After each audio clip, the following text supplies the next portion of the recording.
L'arrivée au Canada des vaccins contre la COVID-19 de Pfizer, BioNTech, de Moderna et d'AstraZeneca suscite beaucoup d'espoir, mais aussi beaucoup de questions. Ces vaccins sont-ils dangereux pour les personnes allergiques? Y a-t-il des contre-indications absolues? Quelles précautions devraient prendre les personnes à risque avant de se faire vacciner? Mon invité répondra à ces questions et à plusieurs autres au cours des prochaines minutes. Bienvenue au rendez-vous virtuel de Déjouer les allergies.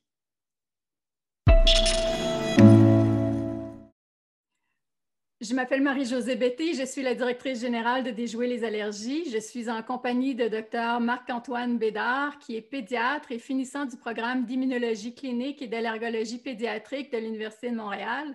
Bonjour, Dr Bédard. Bonjour. Alors, merci d'avoir accepté de faire le point sur les risques de réactions allergiques associées au vaccin contre la COVID-19. Nous avons invité, comme vous le savez, les membres de la communauté Déjouer les allergies à nous envoyer à l'avance leurs questions sur ce sujet qui est brûlant d'actualité. Et de fait, on a reçu un très grand nombre de questions. On va y revenir dans la deuxième partie de cette rencontre après avoir visionné votre présentation, Dr Bédard. Je vous signale, et c'est important de le dire, que les informations qui sont transmises aujourd'hui tiennent compte des données connues au début du mois de mars 2021. Alors, il se peut que la situation évolue. Au cours de la dernière année, elle a eu tendance à évoluer et que les recommandations des spécialistes changent en conséquence. Donc, Dr Bédard, je vous cède la parole. Donc, pour commencer, d'où vient la controverse avec les vaccins contre le COVID et le risque d'allergie? Donc, au mois de décembre, le Royaume-Uni a approuvé le premier vaccin contre le COVID, donc le vaccin de Pfizer. Puis dans les 48 premières heures, il y a eu 2 cas d'anaphylaxie qui ont été rapportés. Puis c'était 2 personnes qui étaient atteintes qui avaient déjà fait des réactions anaphylactiques, qui avaient déjà besoin d'une épipène pour une réaction autre que pour le vaccin contre le COVID. Donc, c'est là que Santé Canada du Royaume-Uni a émis la directive que toutes les personnes qui étaient connues avec une allergie aux vaccins, aux médicaments ou à des aliments, qui ne devraient pas recevoir le vaccin de Pfizer BioNTech, puis que s'ils avaient déjà réagi à la première dose, ne devraient pas recevoir une deuxième dose. Donc là, c'est là un peu que le tollé est parti, qui s'est sorti un peu partout dans les médias. Puis depuis ce temps-là, il y a une certaine crainte de réaction allergique avec les vaccins de COVID. Aujourd'hui, le but de la présentation, ça va être d'essayer de démystifier un peu ce sujet-là. Donc, le but de la présentation, en fait, ça va être de répondre à cette question-là. Est-ce que les vaccins contre la COVID sont dangereux pour les patients avec allergie autre? Le plan de la présentation, c'est une présentation, au début, on va parler des chiffres. Donc, c'est quoi les vrais chiffres? C'est quoi les vraies réactions allergiques qu'on a ici au Québec, mais également aux États-Unis? Comment on peut développer une allergie au vaccin en général? L'allergie au fameux polyéthylène glycol. C'est quoi les indications, les contre-indications du vaccin? Puis c'est quoi les effets secondaires attendus? Puis on va terminer avec les situations un peu particulières, donc les femmes enceintes, ceux qui allaitent, est-ce qu'ils peuvent être vaccinés et tout ça. Je tiens à mentionner que la majorité de mes informations vient du protocole d'immunisation du Québec. Donc, c'est un comité gouvernemental qui est fait par des scientifiques. S'il est accessible, là, vous écrivez sur Google protocole d'immunisation du Québec, puis il y a toutes les informations nécessaires pour ce qui est aux allergies, pour les réactions indésirables, puis pour tous les vaccins, là, pas seulement les vaccins contre le COVID, il y en a aussi pour tous les autres types de vaccins. C'est une belle mine d'informations, ce site-là. Donc, si on commence, est-ce que les vaccins contre la COVID ont un risque plus grand un risque de réaction allergique plus grand que les vaccins standards? Donc, c'est quoi les chiffres qu'on a ici au Québec? Donc, depuis le début de la vaccination, le 14 décembre 2020 et jusqu'au 1er février 2021, c'est de là qu'on a les chiffres pour l'instant, il y a seulement 7 cas de réaction allergique qui ont été répertoriés par le gouvernement du Québec, un taux qui est estimé à 3,9 par 100 000 doses administrées. Tous les patients qui ont eu des réactions allergiques ou réactions de type anaphylactique ont bien récupéré. Ils ont répondu au traitement standard, là, qui est un traitement avec une épinéphrine. Et il n'y a pas eu de complications autres ou de décès là, associés à la vaccination.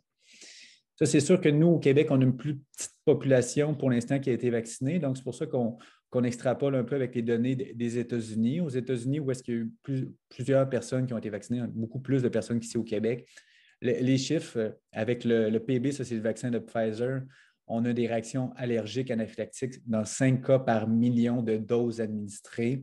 Puis lui, de Moderna, on parle de 2,8 cas par million de doses administrées.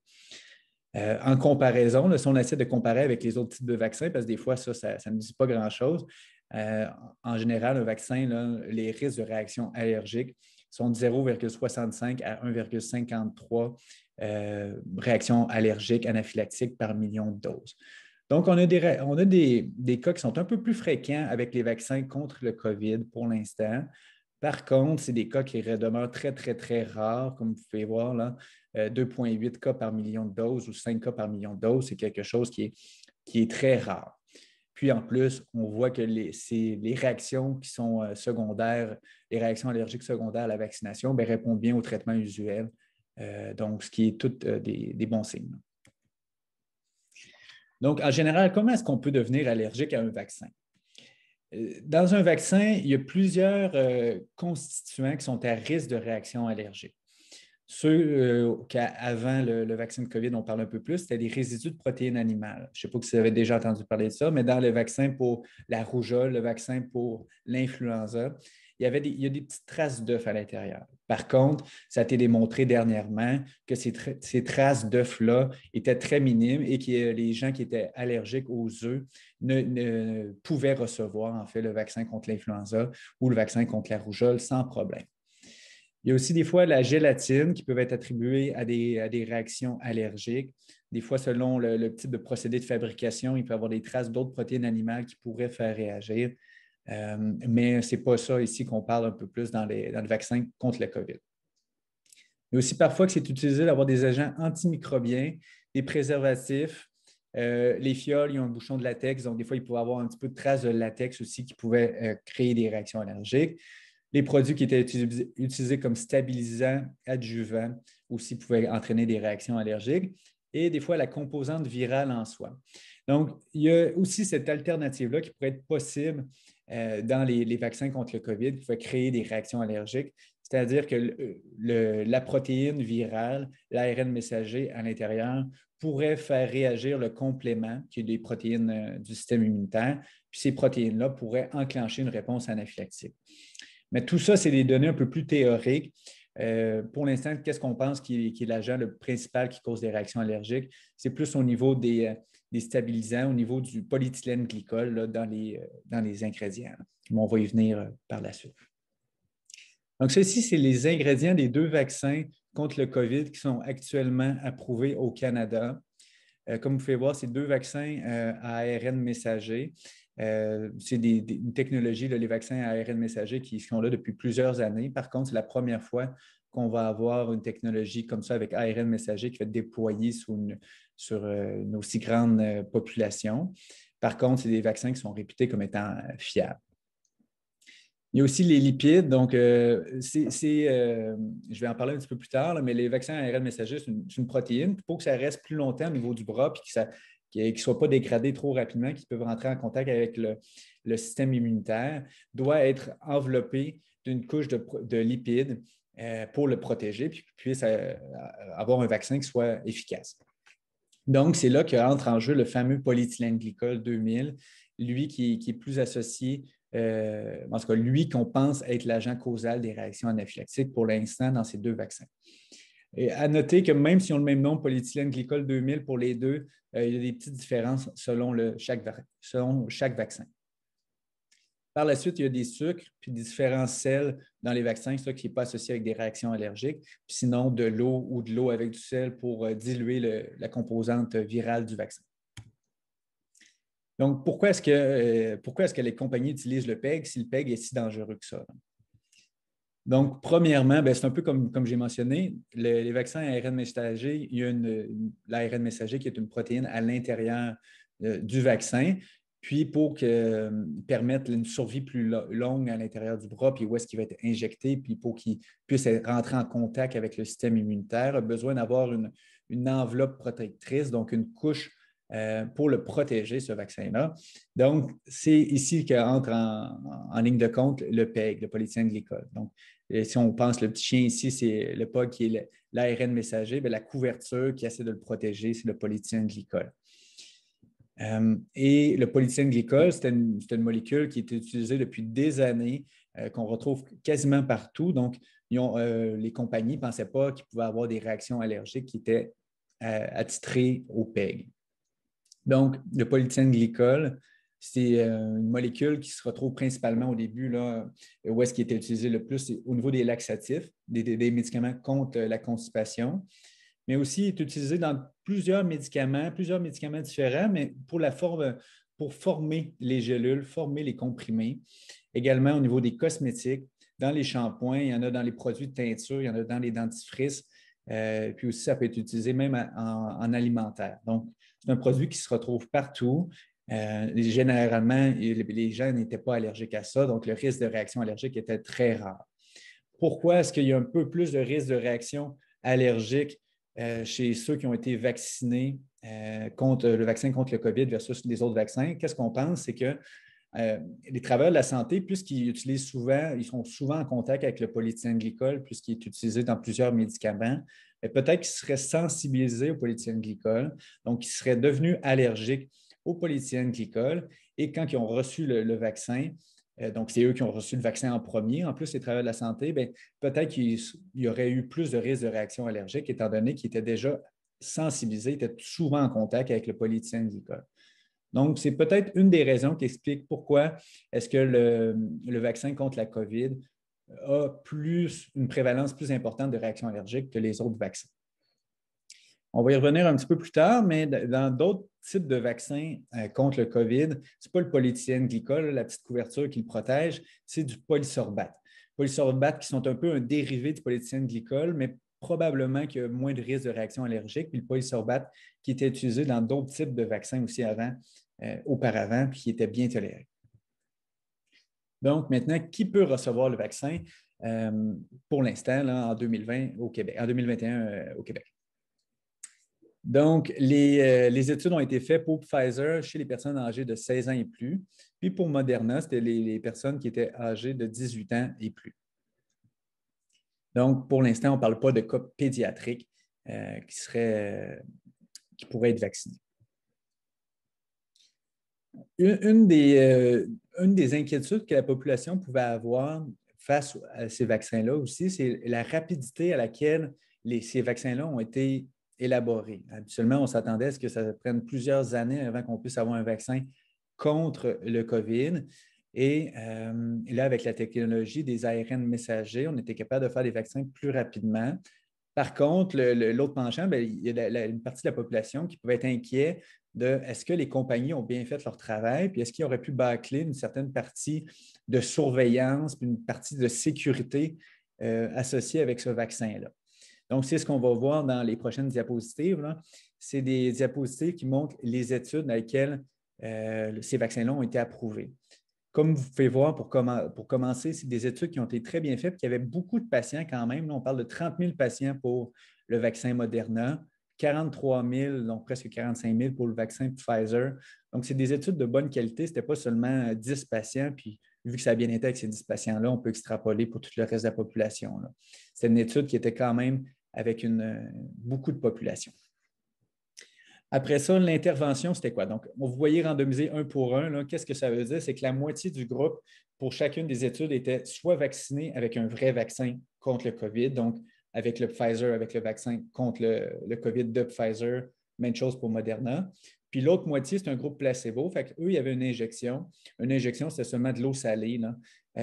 Puis on regardait dans chacun des groupes, quel groupe allait développer le COVID ou allait développer des maladies sévères au COVID dans les jours qui suivaient l'injection.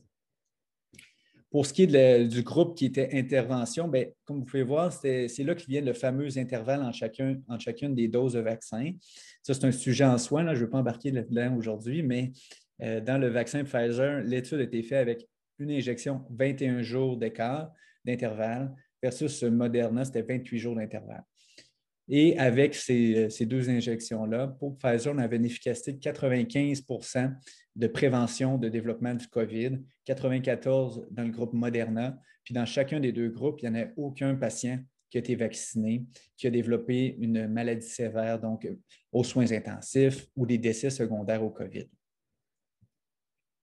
C'était quoi les effets indésirables rapportés? Parce que les vaccins, ces deux vaccins-là, avaient plus d'effets indésirables que les vaccins traditionnels qu'on connaît.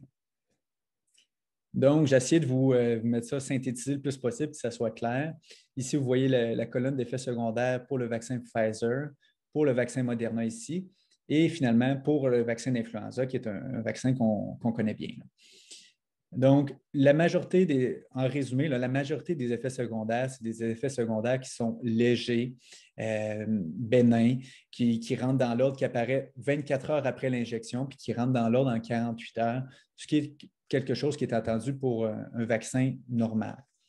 On parle principalement de douleurs locales au niveau du site d'injection. Donc, j'ai été injecté dans le bras gauche, je vais avoir mal dans le bras gauche pendant 48 heures, mais ça qui peut être traité avec du Tylenol. Puis des chiffres qui sont similaires au vaccin de l'influenza qu'on se fait vacciner à chaque année contre ça. Il y a certains patients qui ont eu un peu de fatigue, un peu de douleurs à la tête, donc des céphalées, qu'est-ce qui peut être attendu, des douleurs musculaires, des frissons, douleurs articulaires, puis il y a certains patients qui ont développé de la fièvre, mais c'est des effets secondaires qui étaient plus rares. Puis tout ça, comme vous pouvez voir, se compare au vaccin d'influenza, donc au vaccin traditionnel qu'on reçoit toutes les années. Donc, il n'y a pas plus d'effets secondaires rapportés, mis à part peut-être plus de douleurs au niveau local, donc au niveau du site d'injection, au niveau du bras. Pour ce qui est maintenant des réactions allergiques sévères qui étaient rapportées dans ces deux études-là. Donc, pour l'étude de Pfizer-BioNTech, qu'est-ce qu'on voit dans le groupe vaccin? C'est qu'il y a 0,63 des patients qui ont développé une réaction allergique, contrairement au placebo, 0,51 Donc, c'était très, très, très, très rare. Et selon la population qu'il y avait, ce n'était pas une différence entre les deux groupes. Là, même si on voit un petit écart, ce n'était pas une différence qui était statistiquement significative. C'est-à-dire que si on avait plus de population, probablement qu'il n'y aurait pas eu d'écart entre ces deux groupes-là. Donc, c'est pour ça que le vaccin a été jugé comme étant un vaccin qui était sécuritaire. Pour ce qui est de Moderna, donc, il y avait 15 000 patients dans chacune des branches de l'étude. Donc, 15 000 patients dans le groupe vaccin, 15 000 patients qui recevaient de l'eau salée. Puis, qu'est-ce qu'on peut voir? C'est que seulement un cas de réaction anaphylactique dans le groupe vaccin contre un cas de réaction anaphylactique dans le groupe placebo, c'est-à-dire qu'il n'y avait aucune différence entre le groupe vaccin et le groupe placebo. C'est là-dessus que les études ont démontré que ces deux vaccins-là étaient sécuritaires. À noter, par exemple, qu'ils ont exclu tous les patients qui étaient possiblement allergiques à une des composantes du vaccin, ce qui est fait présentement là, pour ceux qui sont vaccinés contre le vaccin contre la COVID, et aussi qui avaient déjà eu une réaction à un autre vaccin. Donc, maintenant, j'essaie de me mettre à la place d'un patient qui allait être vacciné, puis c'est quoi les questions un peu qui peuvent nous venir en tête. Donc, est-ce que j'ai quelque chose à faire avant la vaccination? Donc, une des questions qui revenait souvent, c'est est-ce que je dois prendre un antihistaminique avant la vaccination? Donc, antihistaminique, on pense à Claritin, Réactine, Benadryl. Est-ce qu'il y a une utilité de prendre ça avant d'aller me faire vacciner? Donc, la réponse dans la littérature est assez claire, c'est non. Il n'y a aucun avantage. De toute manière, quand on est vraiment allergique à une substance, le fait de prendre un antihistaminique, que ce soit du Claritin, du Réactine, Aerius ou n'importe quel de ceux-là, ne prévient pas une réaction allergique sévère. C'est-à-dire que si j'ai à faire une anaphylaxie, ce n'est pas le fait que j'ai pris une réactine avant qui va me protéger de faire une anaphylaxie. En plus de ça, il y a des effets secondaires quand même rapportés avec ces médicaments-là. Par exemple, le Benadryl peut entraîner beaucoup de somnolence. Donc, est-ce qu'on crée plus d'effets secondaires que de bénéfices? Il n'y a aucun bénéfice à prendre des antihistaminiques avant, ça ne sert à rien. Puis, il y a le risque de créer de la somnolence aussi. Donc, ce n'est pas quelque chose qui est recommandé. Vous ne devez pas faire ça avant de vous faire vacciner. Maintenant, comment va se dérouler la vaccination? Avant la vaccination, rien à faire de particulier, mais à la vaccination, il faut vous attendre à avoir un petit questionnaire avant la vaccination qui est fait par une infirmière pour juger est-ce que vous êtes à risque d'avoir des réactions allergiques et est-ce qu'il y a des précautions à prendre avec vous. Donc, la question la plus importante pour notre côté puis pour la présentation de l'aujourd'hui, c'est avez-vous des allergies? Donc, ça, c'est important de savoir, de un, vous posez-vous comme patient, est-ce que j'ai des allergies? Qu'est-ce qu'on entend comme une allergie? C'est quand on est exposé à une substance, puis dans l'intérieur de 1 à 4 heures, on a une atteinte, soit des atteintes cutanées, donc des plaques d'urticaire sur la peau, des plaques rouges qui démangent, qui apparaissent, des douleurs au ventre, des diarrhées, des vomissements immédiats après avoir pris le médicament ou la substance et qu'il y ait une réponse efficace, soit avec un antihistaminique ou soit avec l'épinéphrine, quand c'est une réaction qui est plus sévère. Donc, les deux questions qui sont plus importantes pour nous, puis qui vont aider à départager est-ce que vous pouvez avoir le vaccin ou pas, c'est est-ce que vous avez déjà réagi à un vaccin avant? On va le voir un peu plus tard, mais il y a certains vaccins qui ont des composantes qui peuvent être similaires et retrouvées aussi dans le vaccin de la COVID. Donc, si vous avez fait une réaction anaphylactique à un autre vaccin, bien, probablement vous devez être évalué avant de recevoir les vaccins contre le COVID. Est-ce que vous avez déjà eu des réactions sévères à des produits contenant du polyéthylène glycol? Ça, c'est la deuxième contre-indication. On va le voir un peu plus loin. Mais supposons que vous êtes connu pour une allergie à un médicament, puis on vous a dit que c'est au polyéthylène glycol, vous ne devez absolument pas recevoir les vaccins qui sont présentement approuvés contre le COVID pour l'instant. Vous vous rappelez aussi c'était quoi la réaction? Supposons que vous êtes connu pour une autre allergie à un autre médicament, c'était quoi la réaction? Avec quoi est-ce que vous avez été traité? Est-ce que vous avez vu un allergologue ou un médecin qui a fait des tests d'allergie pour prouver cette allergie-là? Ça va nous aider à départager un peu c'est quoi le risque de la vaccination chez vous. Donc, c'est quoi les contre-indications au vaccin contre le COVID? Donc, c'est facile, il y en a seulement deux. La première, ce qui ne s'applique pas chez la majorité de la population, c'est est-ce que vous avez déjà eu une réaction allergique grave ou une anaphylaxie suivant l'administration d'une dose antérieure du même vaccin? Donc, est-ce que vous faites partie parmi des 7 patients qui ont une réaction anaphylactique au vaccin de la COVID pour l'instant qui sont connus au Québec? La majorité du monde n'ont pas eu de vaccin, n'a pas eu d'allergie contre le vaccin de la COVID, donc n'ont pas cette contre-indication-ci. L'autre, par la suite, c'est est-ce que vous avez déjà eu une réaction allergique grave ou une anaphylaxie à un autre produit qui contient ou qui pourrait contenir des ingrédients du vaccin contre le COVID, dont le fameux polyéthylène glycol? Si vous avez répondu non à ces deux questions-là, il n'y a aucune raison de ne pas être vacciné contre le COVID. Là, j'ai répertorié, j'ai essayé de synthétiser le plus possible les conditions que les gens pourraient avoir des inquiétudes face à la vaccination.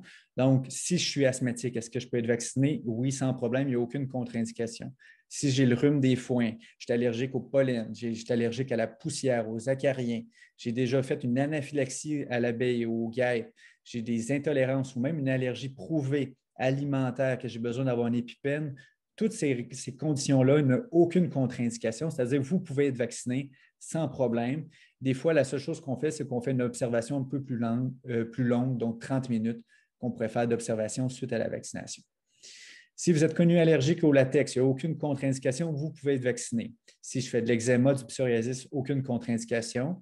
Si j'ai déjà eu des intolérances aux médicaments, c'est-à-dire supposons que je prends du Benadryl puis que je suis fatigué par la suite, ou quand je prends de la morphine ou des opiacés, que je deviens un peu confus, que je suis somnolent, bien ça, on dit des fois c'est plus un effet secondaire attendu ou plus une intolérance à un médicament. Donc, toutes les intolérances aux médicaments ne sont pas une contre-indication au vaccin de la COVID. C'est-à-dire, supposons que vous êtes connu pour une intolérance à un médicament autre que le polyéthylène glycol, bien, vous pouvez être vacciné sans problème. Même une vraie allergie prouvée que ça fait une anaphylaxie, que vous avez fait une anaphylaxie à un médicament, s'il ne contient pas de polyéthylène glycol, vous pouvez être vacciné sans problème. J'ai mis aussi la petite nuance du polysorbate, on va y revenir un peu plus loin, mais si vous êtes connu allergique au polysorbate, ce qui est très, très, très, très, très rare, vous devez être évalué avant de recevoir un vaccin. Et si vous avez déjà réagi à un vaccin antérieurement, bien, il y aurait la possibilité d'en discuter avec un professionnel de la santé avant d'être vacciné afin qu'on clarifie un peu plus c'était quoi la réaction, puis est-ce qu'il y a une contre-indication. Mais pour la majorité des gens, la majorité de la population, il n'y a aucune contre-indication côté allergique pour recevoir le vaccin contre la COVID. Donc, en résumé, polyéthylène glycol seulement, si vous avez déjà si vous avez déjà fait une réaction à un vaccin. Donc maintenant, j'ai été vacciné. Est-ce que je peux partir tout de suite? La réponse est non, bien sûr. Il faut faire la période d'observation. Donc, il y a une période d'observation qui est recommandée de 15 minutes suivant l'injection après la vaccination. Ce 15 minutes-là a été démontré efficace pour prévenir la majorité des réactions allergiques parce que, selon les données actuelles, le temps médian, donc le temps moyen avant de faire une réaction allergique suite au vaccin de la COVID, c'est 12 minutes. Donc, si on ne fait pas le 15 minutes d'attente, il y a des risques que vous ayez une réaction allergique très, très, très faible, mais que vous ayez une réaction allergique dans la voiture. Donc, c'est pour ça qu'à suite à la vaccination, on vous garde dans une salle d'observation, dans une salle d'attente, avec des infirmières qui sont présentes si jamais vous avez une réaction. Mais en moyenne, là, 85 des réactions ont lieu dans les 30 premières minutes. C'est-à-dire que par la suite, si ça fait au-dessus de 30 minutes que vous avez eu le vaccin, le risque que vous ayez une réaction est quasi nul. C'est à savoir aussi que tous les sites où est-ce que vous allez avoir la vaccination, c'est des sites qui sont préparés pour tout ce qui est réaction allergique, réaction anaphylactique. Donc, ils ont un épipène, ils ont des antihistaminiques, il y a du personnel, des infirmiers qui sont habitués de gérer des réactions. C'est un milieu qui est sécuritaire pour, en plus, le faible risque de réaction allergique associé au vaccin. Donc, maintenant, j'essaie de sortir un peu les situations particulières avec le vaccin de la COVID. Donc, la première question, c'est est-ce que je peux recevoir le vaccin si je suis enceinte ou si j'allaite? Donc, pour ce qui est de la grossesse, je vous sors juste des données qu'on a dans la littérature pour l'instant.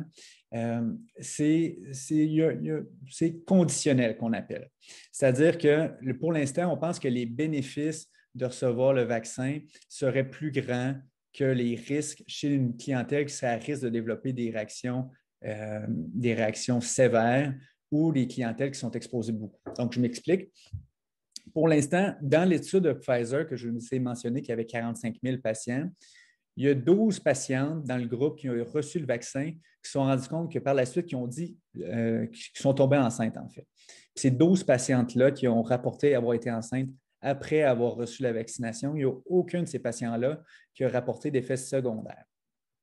Aussi, dans les données de surveillance aux États-Unis, ils se sont rendus compte que les patientes qui étaient enceintes, c'était eux qui étaient plus à risque de développer des complications de la COVID, dont la prématurité, donc d'avoir un accouchement en bas de 37 semaines. C'est-à-dire qu'une patiente qui n'aurait pas été vaccinée aurait plus de risque d'avoir des complications de la COVID et que dans les données pour l'instant qu'on a, on a peu de données, mais qui ne semblent pas avoir d'effets secondaires rapportés à la vaccination. C'est pour ça que le comité d'immunisation du Québec dit que pour les patients qui sont à risque de développer des complications graves, donc une patiente qui est enceinte, mais qui est aussi connue pour des maladies chroniques, des atteintes pulmonaires importantes, qui ont du diabète ou qui sont connues pour un déficit immunitaire, pourraient être vaccinés. Mais là, vu que chaque dossier est un peu différent, il faudra en parler avec un personnel de la santé, un professionnel de la santé avant. Et aussi ceux qui ont un risque d'exposition élevé, c'est-à-dire quelqu'un qui travaille dans le milieu de la santé, qui sont en contact souvent avec des gens qui peuvent avoir le COVID, ou quelqu'un qui travaille avec des enfants, par exemple, qui à l'école, puis des fois que les mesures de prévention sont un peu plus difficiles à appliquer, bien, ces personnes-là pourraient être vaccinées, même s'ils sont enceintes contre la COVID, pour éviter qui développent une maladie sévère.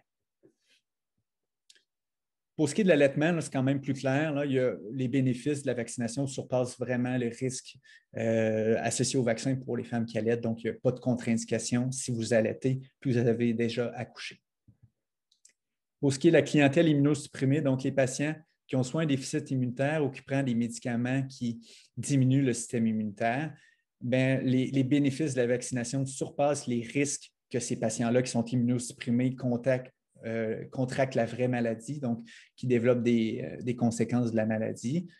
Par contre, selon le type de déficit immunitaire ou le type de médicament, ça se peut qu'ils ne soient pas capables de monter une réponse immunitaire efficace, c'est-à-dire qu'au lieu d'être efficace à 94 ou 95 comme dans la population générale, bien, probablement peut-être que les personnes qui sont vaccinées pourraient être protégées à 60-70 selon le type de déficit immunitaire. Par contre, c'est toujours mieux d'être protégé avant avec une souche vaccinale que de contracter la vraie maladie dans la population en général, c'est-à-dire au moins, on va être capable d'avoir créé une partie d'anticorps. Nos globules blancs, là, nos soldats de notre système immunitaire vont déjà être prêts à lutter contre la maladie. Donc, c'est mieux d'être vacciné avant et le risque de contracter le COVID avec la vaccination est quasi nul, donc est nul en fait. Donc, c'est mieux d'être vacciné chez la clientèle immunosupprimée.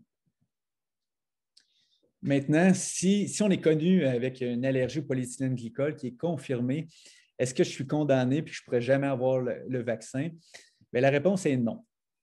Donc, même les gens qui sont connus allergiques au polyéthylène glycol, il y a la manière qu'on peut leur donner le vaccin d'une manière sécuritaire. Puis ça a été prouvé de maintes fois pour tous les autres vaccins. Des fois, il y en a qui sont allergiques au vaccin de l'influenza qu'on est capable de leur donner ou le vaccin de la fièvre jaune qu'on est capable de leur donner. En fait, le principe, c'est qu'on donne des petites doses de manière croissante. Là, au lieu de le donner en une fois, on peut le donner en 5 injections lors de la même visite. Puis c'est un processus qui crée une tolérance chez le patient et qui n'ont pas de réaction allergique par la suite. Il y a aussi des nouveaux types de vaccins contre le COVID qui vont venir qui ne contiennent pas de polyéthylène glycol. Puis même au Royaume-Uni, le vaccin là, de AstraZeneca, je vais vous montrer par la suite, mais lui qui a du polysorbate, est autorisé chez les patients qui ont déjà réagi au premier vaccin, puisqu'il ne contient pas de polyéthylène glycol. Donc, eux, ils pourraient recevoir le vaccin. Par contre, il faudrait quand même qu'il soit évalué par un professionnel des allergies avant, parce qu'il pourrait avoir un risque d'allergie au polysorbate quand on est allergique au polyéthylène glycol. Mais c'est juste pour vous montrer qu'il y a de l'espoir. Quand on est allergique au polyéthylène glycol, vous allez pouvoir être vacciné contre le COVID quand même sans problème. C'est juste que vous allez devoir voir un allergologue avant. Ça, c'est les autres vaccins qui s'en viennent. J'ai mis les ingrédients là, qui étaient à risque chez ces vaccins-là.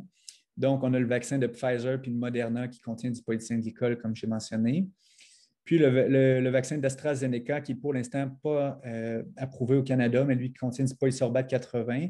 Le vaccin russe, le Sputnik, qui contient du polysorbate 80. Le vaccin Johnson & Johnson, qui contient du polysorbate 80. Puis le polysorbate 80, qui crée un peu l'enveloppe protectrice du vaccin, bien, il était déjà lui retrouvé dans le vaccin de l'hépatite B, dans le vaccin du tétanos, puis il y avait le polysorbate 20 dans le vaccin du Twinrix. Donc, on sait que c'est une molécule qui est bien tolérée. Puis le risque d'allergie, quand on est allergique au polyéthylène glycol, qu'on fasse une réaction allergique au polysorbate 80 est très faible. Dans la littérature, il y a 2 cas de patients qui avaient réagi ou qui étaient connus allergiques au polyéthylène glycol, qui ont réagi au polysorbate 80, mais la majorité du temps, c'est bien toléré. Donc maintenant, on va voir peut-être un peu plus ça dans les prochains mois, étant donné que là, on a un petit peu de retard dans les deuxièmes doses. Donc, mais supposons que quelqu'un avait réagi à la première dose du vaccin. Est-ce qu'il est condamné cette fois-ci? Il ne pourra pas recevoir la deuxième dose, mais encore une fois, vous me voyez venir, la réponse est non. Donc, il y a plusieurs types de réactions qui peuvent être visibles lorsqu'un patient se fait vacciner. Il y a la réaction allergique, oui, mais il y a aussi d'autres types de réactions. Donc, qu'est-ce qu'on voit fréquemment aussi, c'est des chocs vagal. Donc, les gens qui ont peur des aiguilles, puis qui perdent connaissance, étant donné qu'ils sont stressés un peu, puis qui voient l'aiguille, puis là, ils se mettent à perdre connaissance, mais ça, ce n'est pas une réaction allergique. En fait, ça, il y a des manières de prévenir. Là, on fait la vaccination en position couchée, puis souvent, la vaccination est bien tolérée par la suite. Il y a aussi des gens qui ont fait des plaques d'urticaire ou des réactions qui, en fait, sont devenues le bras rouge où est-ce qu'ils ont été injectés. Donc, on appelle ça des réactions locales étendues. Puis ça, ce n'est pas une réaction allergique, c'est un effet secondaire du vaccin, mais ce n'est pas une contre-indication à recevoir le vaccin par la suite.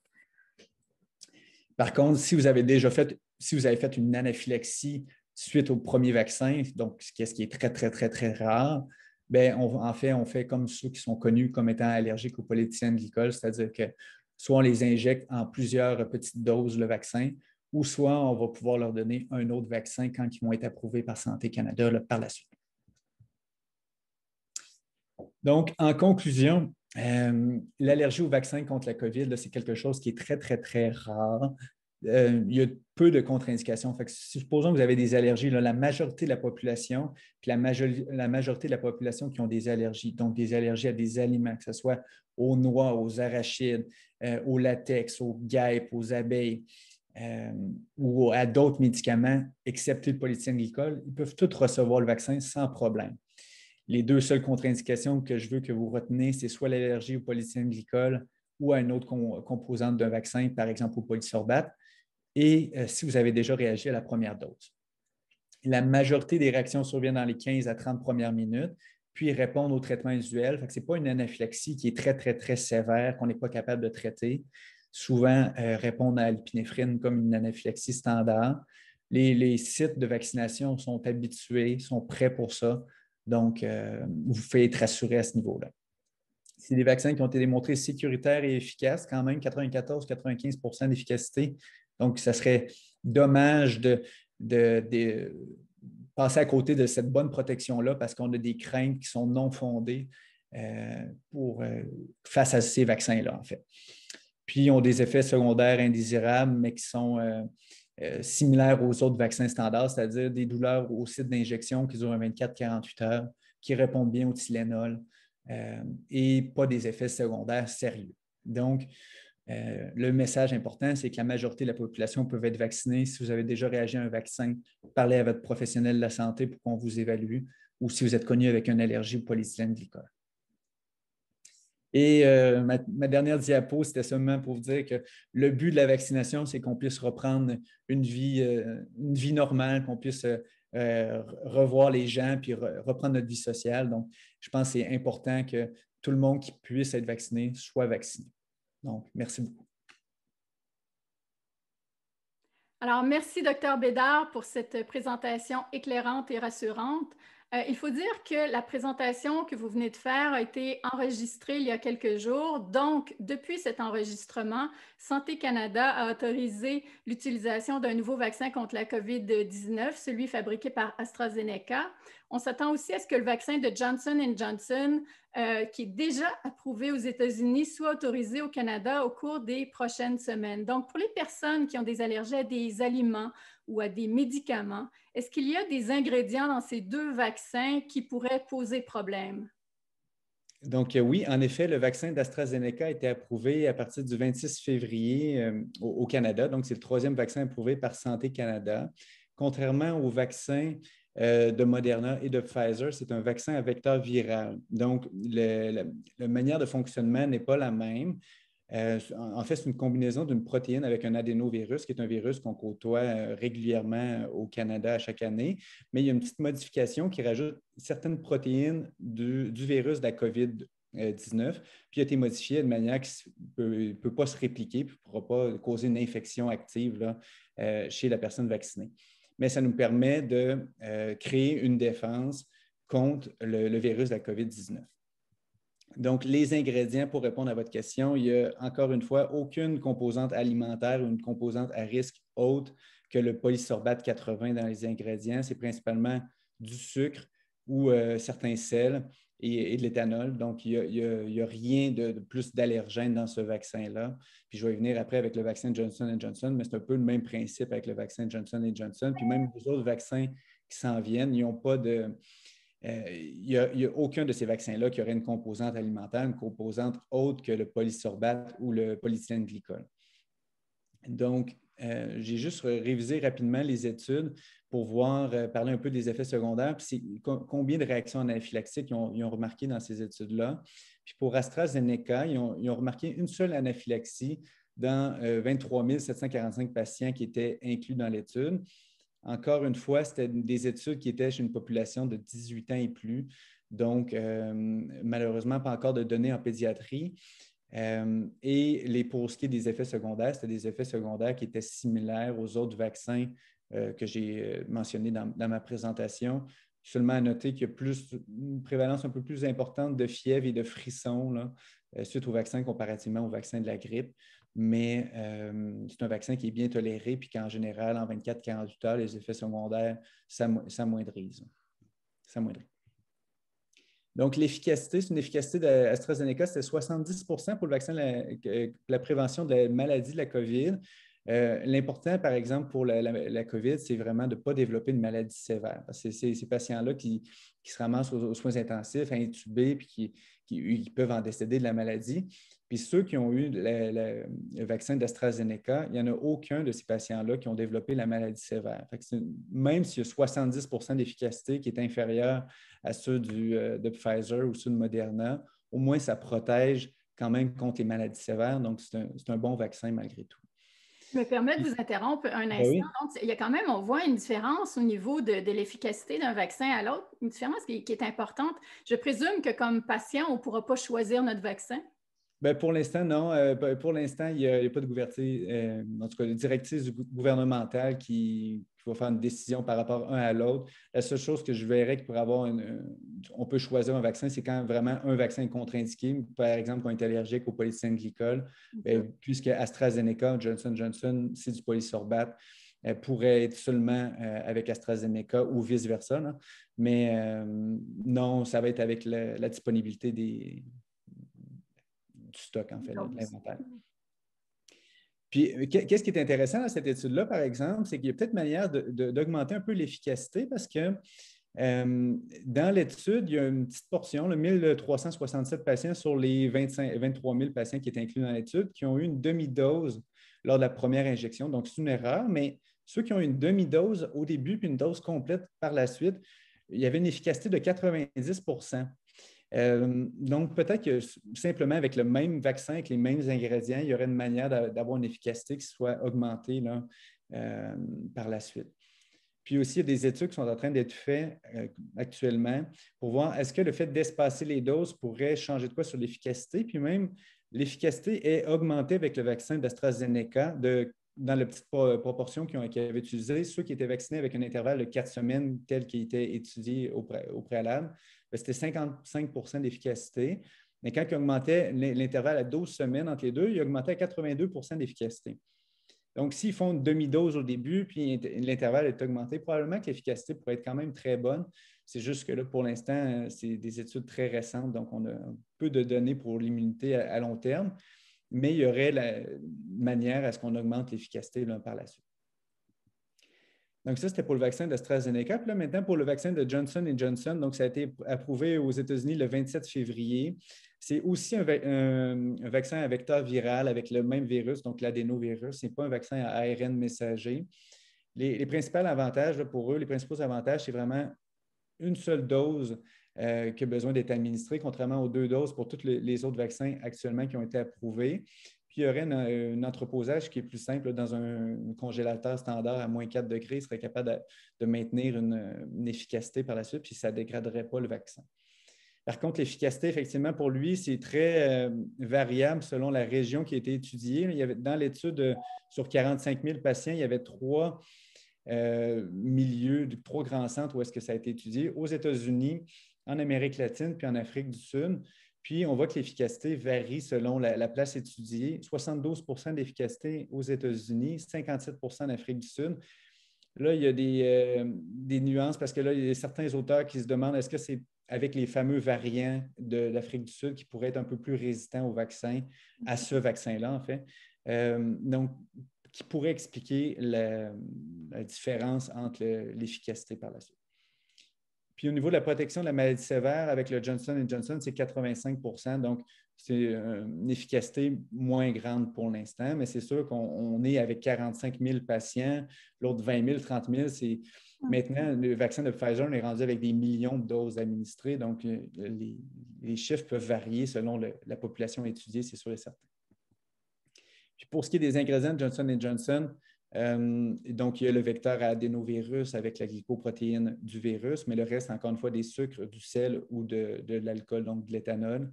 Mais c'est seulement le polysorbate qui, nous, comme allergologues, nous ferait dire que, supposons que quelqu'un réagit au vaccin Johnson Johnson, bien, qu'il faudrait évaluer, ce serait le polysorbate seulement. Les autres restes des ingrédients, il n'y a rien qui nous inquiète particulièrement. Ça, j'ai trouvé cette figure intéressante. C'est le New York Times qui ont publié ça, puis c'est actualisé à tous les jours. Et ils montrent le nombre de vaccins qui sont en approbation, qui part le processus de phase 1, qui est au niveau du dosage, au niveau de la sécurité, puis phase 3, là, où est-ce que c'est des études à haut niveau avec beaucoup de population qui est étudiée, donc des 30 000 et 45 000 patients.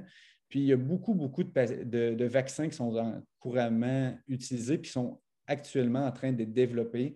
Donc, ça risque de changer, là, cette présentation-là, dans un mois, risque de ne pas être à jour, mais pour l'instant, dans tous les vaccins qui sont étudiés, il ne risque pas d'avoir de nouvelles contre-indications que le polyéthylène glycol et le polysorbate. Donc, même s'il y a un nouveau vaccin qui est amené, à moins d'avis contraire, il ne devrait pas avoir d'allergie alimentaire. Ça ne devrait pas, rien changer pour les contre-indications, pour les allergies au pollen, allergies aux hyménoptères, au venin de guêpe. Il n'y a pas de nouvelles contre-indications. Les seules allergies, vraiment, c'est le polysorbate et le polyéthylène glycol.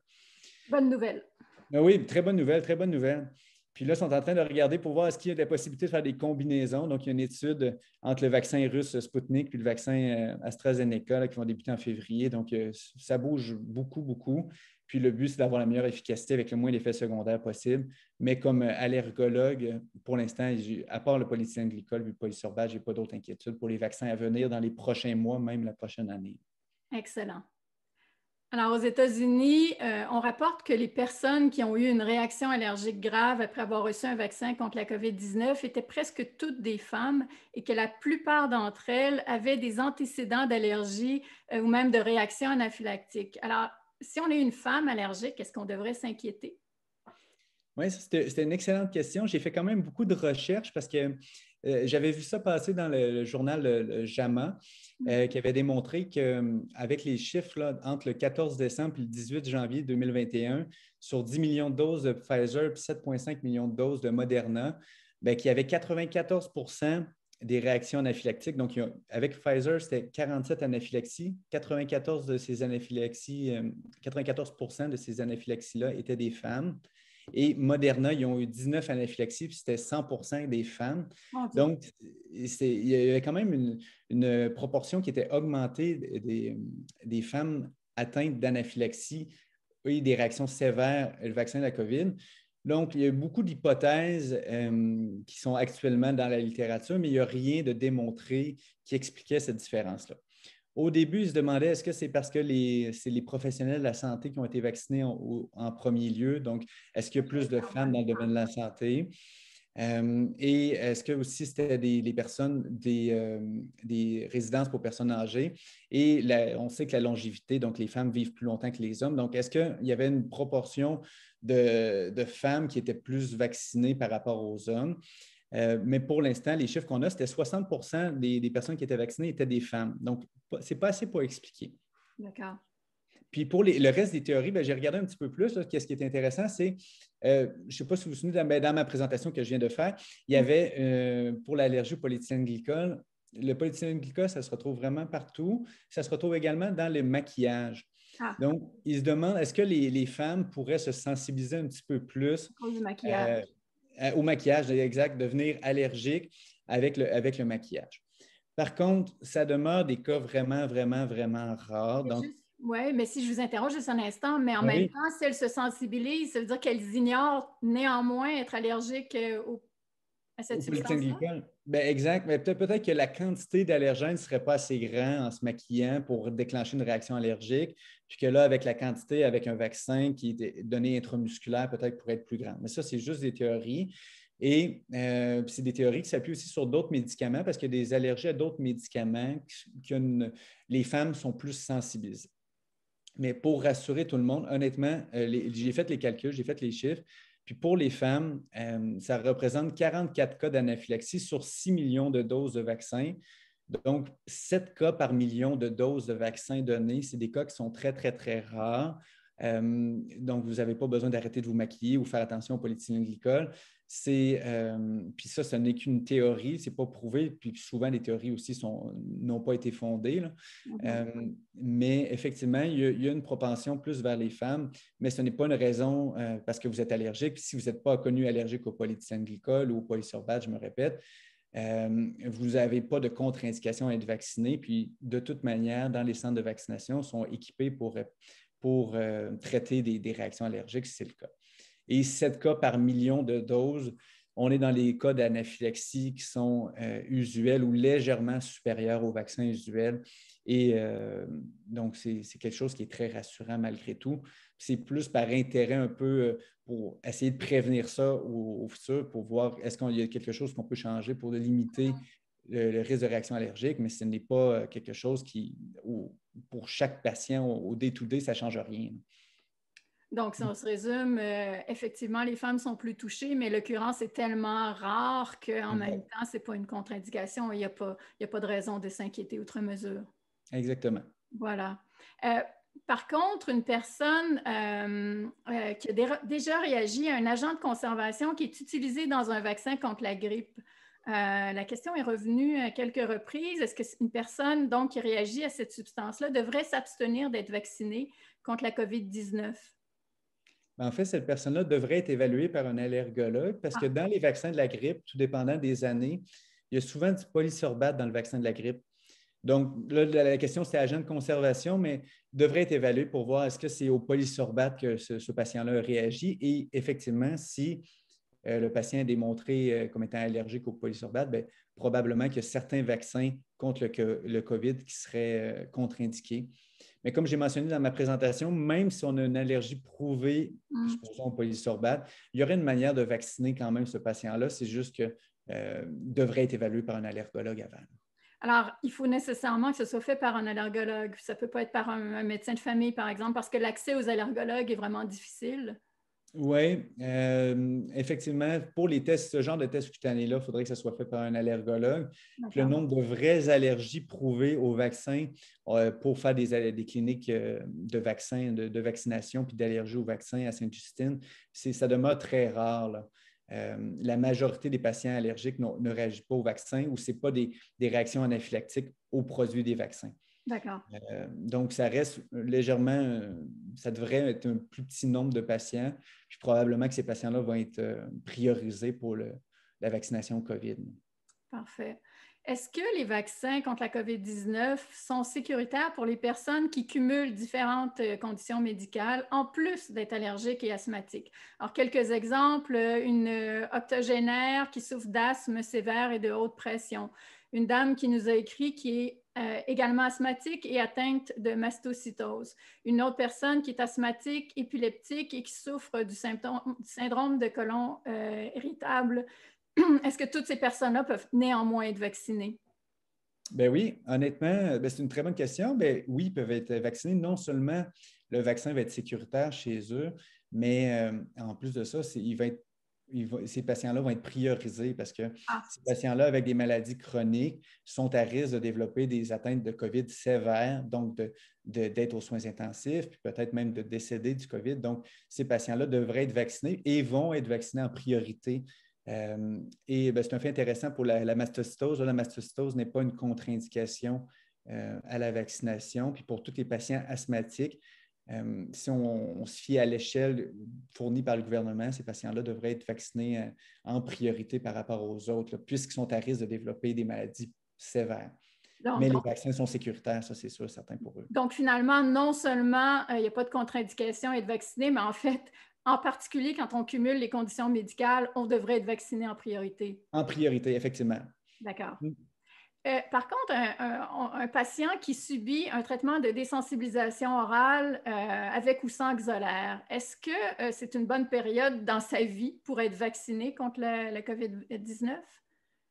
Ben Peut-être oui. expliquer d'abord rapidement c'est quoi la désensibilisation orale? Bien, la désensibilisation orale, bien, on a su plusieurs patients à Sainte-Justine. C'est surtout des patients pédiatriques pour l'instant. En fait, c'est qu'on donne une faible quantité de doses d'allergènes. Supposons que le patient est allergique aux arachides. Donc, on commence avec de la poudre d'arachide qui représente 1/250e d'une arachide. Et on augmente les doses aux 2 semaines et aux 2 à 4 semaines. Puis ce patient-là, il prend la dose à tous les jours. Chaque augmentation de dose est faite à l'hôpital, donc c'est fait dans un endroit qui est sécuritaire, mais pour le reste, le patient le prend à la maison dans le but d'éventuellement espérer qu'il ait instauré une tolérance à cet allergène-là et que le patient puisse manger. On en voit à la fin qu'il mange 4 arachides, puis des fois, on est capable même d'aller jusqu'à la guérison quand on commence assez tôt. Mais donc, les patients sous désensibilisation orale, donc à la désensibilisation alimentaire avec ou sans Xolair, n'est pas une contre-indication à la vaccination. En fait, ces patients-là doivent être vaccinés comme tout le monde. Et dans le même principe aussi que les allergies alimentaires ne sont pas une contre-indication, le fait d'être désensibilisé n'est pas une contre-indication non plus. Excellent. L'usage de Xolair aussi, des fois, peut-être que certaines personnes pourraient penser que ça pourrait diminuer la réaction immunitaire. Donc, non, ça ne va pas diminuer l'efficacité du vaccin. Puis, la seule chose avec cette question-là que je remarquerais, c'est pour les patients qui sont désensibilisés, ce n'est pas une contre-indication, mais quand on est désensibilisé à certains aliments, ils sont avisés que quand ils font de la fièvre, ils doivent diminuer la dose de l'aliment de moitié. Okay. Et on voit que dans 20 ou 15 à 30 des patients qui peuvent avoir de la fièvre suite au vaccin, donc ces patients-là devraient diminuer la dose de moitié suite à la vaccination s'ils débutent de la fièvre, comme qu'ils auraient fait pour n'importe quel vaccin ou n'importe quelle infection, en fait. Parfait. Donc, c'est la petite nuance que je rajouterais pour eux, mais sinon, ils peuvent être vaccinés comme le reste de la population. Une nuance importante. Est-ce que le fait de prendre des antihistaminiques du singulaire tous les jours est une contre-indication pour le vaccin? Les vaccins? Non, ce n'est pas une contre-indication. En fait, ça ne diminuera pas, encore une fois, la réponse immunitaire associée au vaccin. Ce n'est pas recommandé, comme je l'ai mentionné dans ma présentation, de prendre un antihistaminique avant la vaccination. Ça ne va pas diminuer le risque de réaction allergique, mais ce n'est pas une contre-indication non plus, ces médicaments-là à prendre avant le vaccin, ou même si pris tous les jours avant le vaccin, ça ne changera rien. Bon. Ce n'est pas une contre-indication, en fait. Vous avez bien mentionné dans votre présentation que les allergies médicamenteuses en général n'étaient pas une contre-indication, à moins de contenir le PEG, mais des personnes nous envoyaient une liste de médicaments spécifiques en se demandant si ces médicaments-là en particulier étaient une contre-indication. Alors, pénicilline, substance voisine des pénicillines, sulfamide, aspirine, anti-inflammatoire non stéroïdien. Est-ce que donc les personnes qui ont des allergies à ces médicaments en particulier peuvent néanmoins recevoir un vaccin contre la COVID-19? Oui, en fait, pour tous ces médicaments-là, il n'y a pas de contre-indication. La seule petite nuance que je peux voir, c'est supposons qu'un patient serait allergique seulement à l'Advil Liquigel. Qu'est-ce que j'ai vu? Le fait de le gel dans le Liquigel, il contient du polyéthylène glycol. Ah. Mais pour le reste des antibiotiques, pour le reste des médicaments, donc ce n'est pas une contre-indication puisqu'il n'y a pas de polyéthylène glycol ou il n'y a pas de polysorbate. Donc l'allergie à la pénicilline, aux autres antibiotiques, il n'y a pas de contre-indication à la vaccination. Mais j'ai regardé vraiment, puis l'Advil Liquigel, mais l'allergie aux anti-inflammatoires, donc l'allergie aux Advil, c'est quand même fréquent. C'est plus fréquent que l'allergie au polyéthylène glycol. Donc, qu'un patient soit seulement allergique aux Advil Liquigel et non au reste des Advil, ça serait vraiment anecdotique. Ce serait quelque chose de très, très, très, très rare, mais c'est juste pour répondre à la question, j'ai vérifié, puis il y a seulement si quelqu'un a eu une réaction avec l'Advil Liquigel seulement, mais qui tolérait le reste des aspirines, tolérait le reste des Advil, bien, là, il faudrait qu'il soit évalué par un allergologue. Mais la majorité des cas, l'allergie à la pénicilline qui a été rapportée comme étant très fréquente dans la population, est-ce que c'est une vraie allergie? Ça, c'est un autre débat, là, mais ce n'est pas une contre-indication au vaccin de la COVID, à l'aspirine non plus, puis aux autres antibiotiques. Ils ne contiennent pas de polyéthylène glycol ou polysorbate, donc ils peuvent recevoir le vaccin sans problème. Parfait. Les sites de vaccination de masse maintenant, comme le stade olympique, est-ce que ce sont vraiment des endroits appropriés pour les personnes qui sont plus à risque de réaction allergique? Est-ce que ce ne serait pas préférable pour ces personnes-là d'être vaccinées en milieu hospitalier? Non, mais c'est une excellente question. Puis, moi-même, j'ai été vacciné, donc j'ai été vacciné à Québec, donc dans le centre de Foire, qui est un de ces sites de vaccination de masse. Puis honnêtement, c'est très bien fait, autant pour la prévention d'attraper le COVID là-bas, en fait, puisqu'il y a plusieurs personnes qui vont en même temps. Donc, il y a un horaire précis avec un intervalle entre chaque patient avant d'arriver pour être sûr qu'il n'y a pas plusieurs patients qui attendent en même temps. Le 2 mètres est respecté. Il y a le port du masque qui est obligatoire. On désinfecte les mains tout le temps. Donc, c'est moins à risque d'attraper la COVID là-bas que de l'attraper dans une épicerie standard. Et pour ce qui est des réactions allergiques, bien, comme j'ai mentionné dans ma présentation, il y a des infirmières sur place. Il y a en fait, c'est les mêmes professionnels de la santé qui travaillent et à l'hôpital, qui travaillent dans ces centres-là. D'accord. Et ils sont très habitués de répondre à des réactions allergiques ou juste des chocs vagal, sont habitués de régler ce genre de situation-là. Puis le premier traitement, c'est vraiment l'épinéphrine. Puis les dispositifs d'injection d'épinéphrine, comme l'EpiPen ou l'Allerject, il y en a dans ces sites-là. Donc, le traitement va être le même à l'hôpital que dans ces sites de vaccination de masse, là. Donc, oui, c'est approprié. Est-ce qu'il est possible d'obtenir un certificat médical si en raison d'une allergie, on ne peut pas être vacciné contre la COVID-19?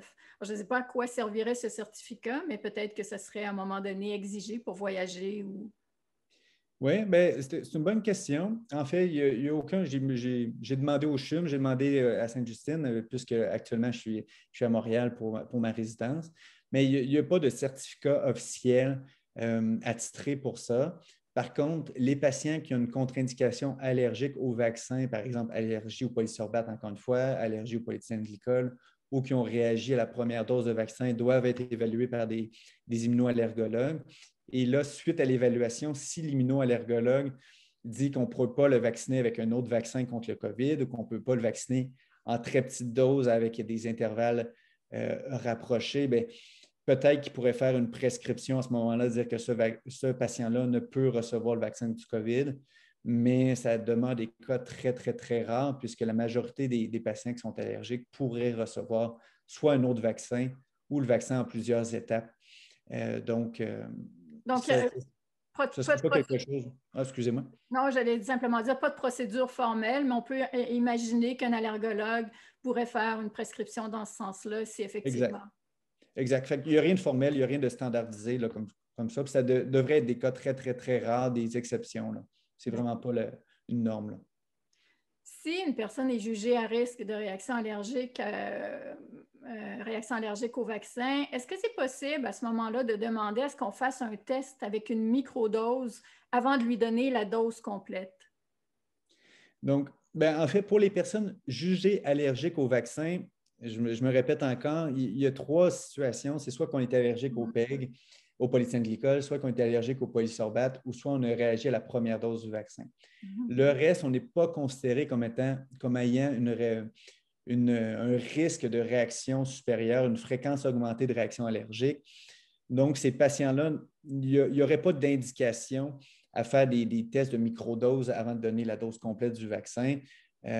Puis même, on risque d'être plus nuisible parce que souvent, quand on fait des tests microdose, donc des tests cutanés, des fois, on a des faux positifs. Donc, des patients qui pourraient avoir un résultat positif, mais qui ne soient pas vraiment allergiques au vaccin. Puis lui, il vient de manquer d'être vacciné contre un vaccin qui est efficace, qui est sécuritaire. Donc, ce n'est pas recommandé de le faire en soi pour la majorité de la population, mis à part si on est dans ces trois situations-là que je viens d'énumérer, que là, oui, effectivement, on ferait des tests cutanés avant, puis ça serait donné à l'hôpital puisque ces patients-là ont plus de risques de réaction. Mais ça demande des exceptions, encore une fois. Ce n'est pas recommandé, donc, et même si on est craintif, ce n'est pas quelque chose qu'on peut exiger avant de recevoir le vaccin. Non, puis honnêtement, pour rassurer les gens, souvent, ces tests comme ça faits avant, ça nous mélange plus que d'autres choses. Puis souvent, on fait quand même la vaccination, puis ça se passe bien parce qu'on a beaucoup de faux positifs avec ces tests-là. D'accord. Donc, non, effectivement, ce n'est pas quelque chose que je recommanderais. Est-ce qu'il y a, vous avez mentionné que prendre un antihistaminique là, avant d'aller se vacciner pour réduire les risques de réaction allergique, ce n'est vraiment pas une bonne idée. Mais sinon, est-ce qu'il y a des mesures particulières à prendre pour se préparer au vaccin?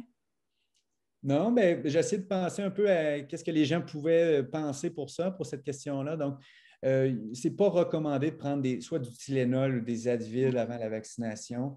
En fait, des fois, peut-être qu'il pourrait avoir un risque que l'efficacité soit moins bonne si un patient ait pris, supposons, un Advil avant la vaccination. Donc, ce n'est pas quelque chose qui est recommandé à grande échelle. La seule chose qui est recommandée, c'est de bien connaître sa liste d'allergies et la liste de médicaments que le patient prend. Mais il n'y a aucun médicament à prendre avant ou aucune prédisposition particulière avant d'être vacciné. Puis pour revenir juste au Tylenol, Advil, ils peuvent être pris, mais pas d'emblée avant la dose. Supposons qu'un patient a mal au bras, il a vraiment beaucoup de douleur, puis il y a une inflammation au niveau du bras, il peut prendre un Tylenol, Advil sans problème, ça ne réduira pas l'efficacité, mais on ne veut pas recommander ça à grande échelle, que tout le monde se prenne une prémédication avant. Ça serait une prise de médicaments pour rien pour la majorité des gens. D'accord. On sait qu'actuellement, les enfants ne font pas partie des groupes là, qui peuvent être vaccinés. Est-ce qu'on peut s'attendre, je vous pose la question aussi comme pédiatre, est-ce qu'on peut s'attendre à ce que les enfants soient vaccinés contre la COVID-19 dans un avenir rapproché? Oui, ça, c'est une très bonne question. Moi-même, c'est ça, comme étant pédiatre, j'ai hâte à la vaccination pour les jeunes, pour les enfants. Par contre, pour l'instant, toutes les études ont été faites avec la clientèle adulte, mis à part Pfizer qui commence à 16 ans. Donc, les enfants entre 16 ans et 18 ans peuvent être vaccinés. Par contre, là, il y a plusieurs études qui ont actuellement lieu.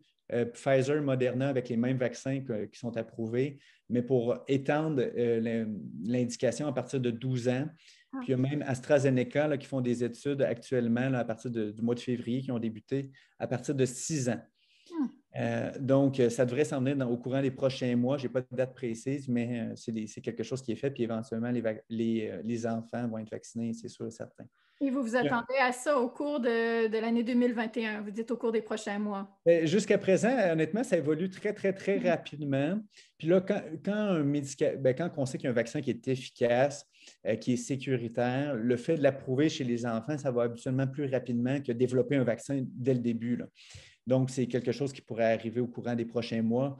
Puis après ça, c'est le fait d'avoir assez de stock, assez d'inventaire ça rouvre une bonne partie de la population. Donc, après ça, ça va être les directives gouvernementales, mais ça devrait aller assez rapidement là, pour avoir l'approbation en pédiatrie. Par contre, il faut avoir des données avant pour faire ça dans les règles de l'art aussi. Bien sûr. C'est sûr, ça prend un certain mois avant d'avoir l'approbation, qu'on s'assure que ça soit sécuritaire avant de le donner à tous les enfants, là. Bien sûr, c'est la priorité.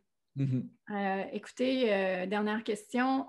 Si les personnes qui nous écoutent ont d'autres questions plus spécifiques, à qui peuvent-elles s'adresser pour obtenir des réponses fiables, surtout sachant de nouveau que l'accès à un allergologue pour la plupart est très difficile? Oui, bien, encore une fois, je vais me référer, dans ma présentation, j'ai parlé du protocole d'immunisation du Québec. Donc, c'est un site qui est très bien fait, gouvernemental. Donc, je vous enverrai le lien. Ça On va mettre le lien répertorie. en commentaire. Parfait, oui, ça répertorie les ingrédients de chaque vaccin. C'est quoi les indications, c'est quoi les contre-indications au vaccin, c'est quoi les précautions à prendre. Il y a même la liste de tous les effets indésirables du vaccin selon les études. C'est un site qui est bien fait à la fois pour les vaccins de la COVID, mais aussi pour tous les autres vaccins. Fait que si jamais vous avez des questions pour le vaccin de l'influenza, le vaccin contre la rougeole ou n'importe quel vaccin, il y a des informations, puis il y a une section pour les patients avec des allergies. Donc, c'est un site qui est très, très, très bien fait. Puis pour spécifiquement un peu plus le vaccin de la COVID, Radio-Canada, ils font une vignette, là, une infolette sur la vaccination. Puis ils répertorient, puis ils répondent aux questions, la majorité des questions. Puis j'ai regardé, puis ils font vraiment un beau travail scientifique pour donner des bonnes données, des données fiables à laquelle les patients peuvent. C'est Radio-Canada? Oui, Radio-Canada, effectivement. Il y a une infolette de vaccination. Là. Moi, j'ai regardé, puis il y a même des capsules vidéo qui sont très bien faites. OK. Je me serais attendue à ce que vous disiez Santé Canada. Non, non, Radio-Canada, c'est bien fait, mais c'est sûr que Santé Canada, le site est très bien fait, mais des fois, c'est un peu indigeste comme information, là. Un peu aride. Exactement. Alors, écoutez, la séance tire à sa fin. Est-ce que vous avez quelque chose à ajouter, un dernier conseil?